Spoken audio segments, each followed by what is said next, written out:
que uma campanha global está conscientizando a população para combater a resistência a antibióticos e a outros medicamentos antimicrobianos. Essa resistência, pessoal, ameaça a prevenção e o tratamento de uma série de infecções. Em 2019, a OMS, Organização Mundial da Saúde, alertou que essa resistência aos antibióticos pode levar à morte 10 milhões de pessoas até o ano 2050, estando entre as 10 maiores ameaças à saúde pública. Para conversar com a gente sobre esse assunto, nós convidamos o infectologista Marcelo Cordeiro. Bom dia, doutor Marcelo Cordeiro. Como vai o senhor? Tudo bem? Bom dia, Patrick. Muito obrigado por atender a nossa equipe nesta manhã e falar sobre esse assunto que é também de extrema importância. E eu pergunto ao senhor, doutor, o que são na realidade esses antimicrobianos? Bem, os antimicrobianos são substâncias, são medicamentos que têm a capacidade de matar micro-organismos ou impedir o crescimento deles, a reprodução deles. Então, são medicações extremamente importantes que foram descobertas no início do século passado e que salvaram milhares de ao longo dos anos. Bem, e em relação aos tipos desses antimicrobianos, são muitos? A gente não tem tantos antimicrobianos assim. Eles são divididos em grupos e a gente tem antimicrobianos que têm ação sobre bactérias, antimicrobianos que têm ação sobre fungos, sobre vírus, sobre parasitas. Mas todos eles têm a mesma propriedade, ou matar o micro-organismo ou impedir a sua multiplicação. E todos os dias nós temos pessoas que estão fazendo uso de antimicrobianos. A questão fundamental, e é o que essa campanha vem alertando, é para o uso racional dessas substâncias.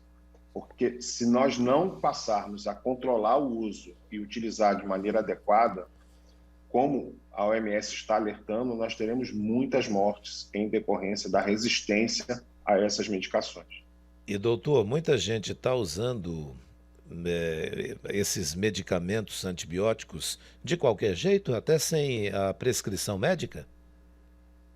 Sim, a resistência ela precisa ser dividida em dois grupos, né? A gente tem o uso de antibióticos para seres humanos, então, para tratar infecções, por exemplo, tratar uma pneumonia, uma infecção urinária, mas existe também o uso de antibióticos na agricultura e na agropecuária. O uso em animais é uma preocupação importante, porque isso também traz resistências a antibióticos para uso em humano. Então, são nessas duas frentes que a gente precisa controlar e utilizar de forma mais racional essas medicações. E doutor Marcelo Cordeiro, há mecanismos de ação dos antimicrobianos? Quais são eles?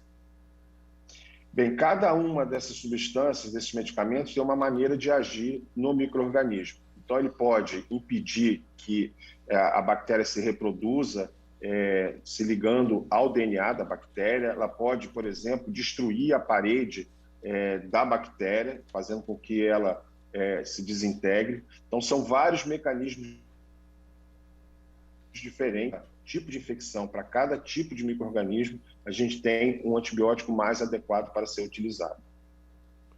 Correto.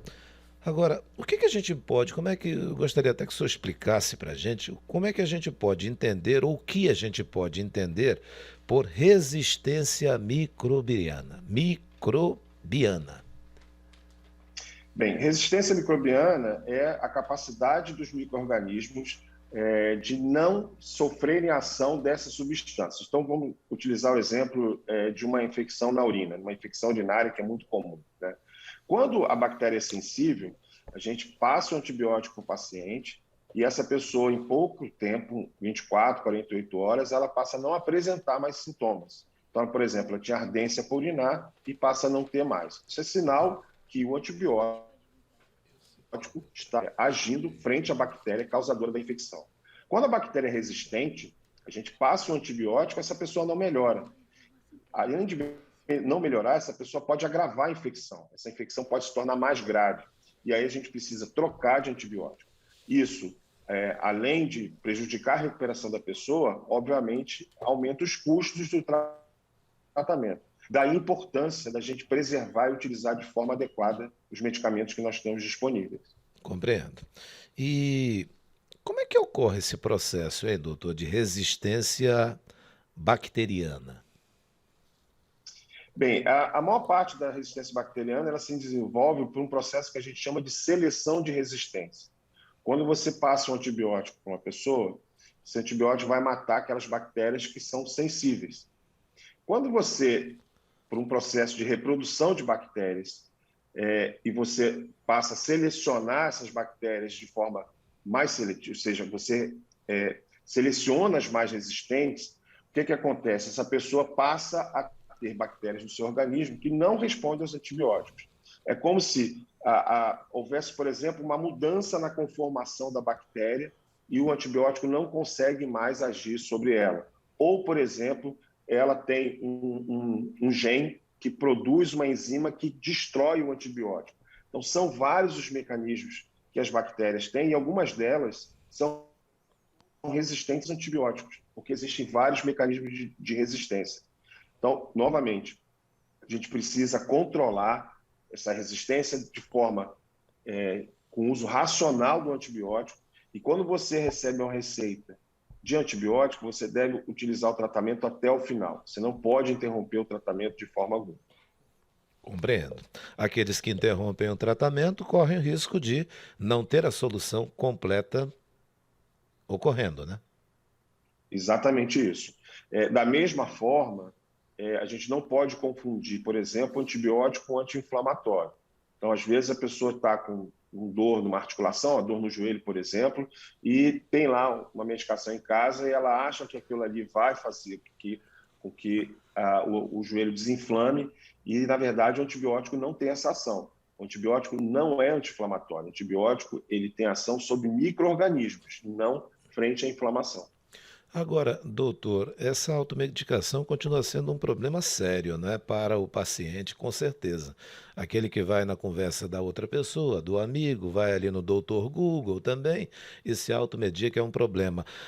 Houve alguma melhoria com aquela decisão de que venda de antibióticos só mediante receita? O senhor acha que isso foi positivo ou não ajudou muito também? Não, essa foi uma medida importante. O antibiótico só deve ser utilizado realmente com receita médica, e isso, de certa forma, melhorou um pouco o uso de antibiótico na comunidade. Porém, a gente ainda tem um uso excessivo de antibióticos prescritos pelos profissionais de saúde e principalmente dentro dos hospitais. Então, isso que a gente precisa trabalhar, tanto na educação da população quanto em profissionais de saúde, quanto ao melhor uso dessas medicações. É isso, importante isso. Bom, eu gostaria, acho que o senhor já no início da nossa conversa falou um pouco sobre isso, mas quais são os riscos, hein? Aqueles riscos que muita gente que se automedica, às vezes não está ciente e, curou aqui. Não é que curou, né? Encobriu talvez.